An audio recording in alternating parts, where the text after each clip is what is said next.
Hello, my name is Dr. Greenbaum, and this is the experiment to create the perfect woman. So, not even close. Okay. Hello, my name is Dr. Strangelove, and we'll be creating an explosion of tremendous magnitude today. Not close. Okay. My name is Dr. Alex Feldman, and today we'll be exploring the uses of air drag and frictionless motion. Alright, so this here is a simple hair dryer.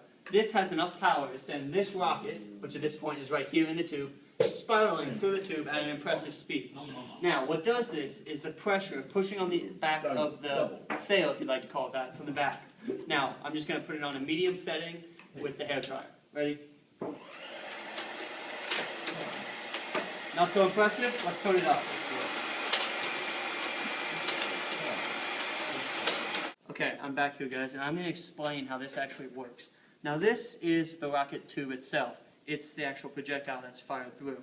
Now, what we have here look like some strange random lines, besides the fact that these make it glow in the dark, which is extremely cool.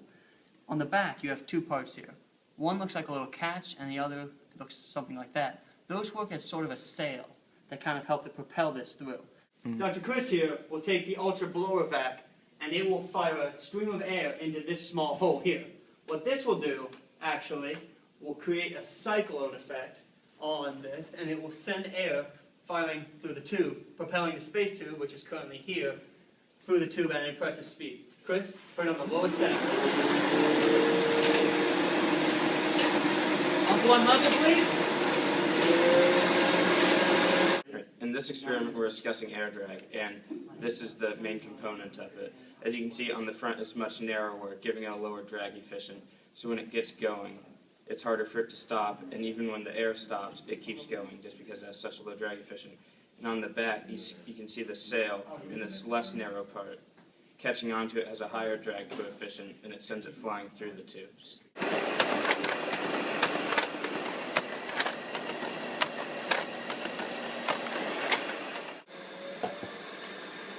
Because the rocket has such a low drag coefficient at the front and such a high drag coefficient at the back, it moves through the tubes rather easily.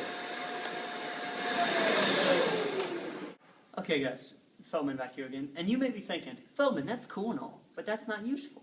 Well, I'm here to show you a couple ways that rocket tubes are useful actually in your own life. Now, if you guys want to raise your hand here, who goes to the bank occasionally? That's a fair amount of people. Now, when you guys go to the bank, especially if you're doing a drive-through, you may have something which a lot of people may call the sucky, the blowy. Some people may call it the sucky thing, or others may call it a check depositing device. What it is essentially the same principle. That is the device where you take your hand, it comes out, you deposit your check, your slips, whatever, you put it in, close it, and air drag takes it straight up and into the cashier's hands. Now that runs off the same basic principle in reverse. This actually works in reverse. Instead of sucking, it's blowing. Now imagine you're at your bank, or whatever, Kroger, Fifth Third, whatever. You get it, you deposit your check, let's say $200,000.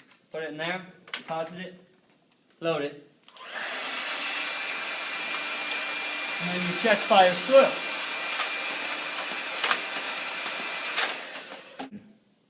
We've made it different. This is how we've made it different. I'm crazy. Go crazy. Turn it on.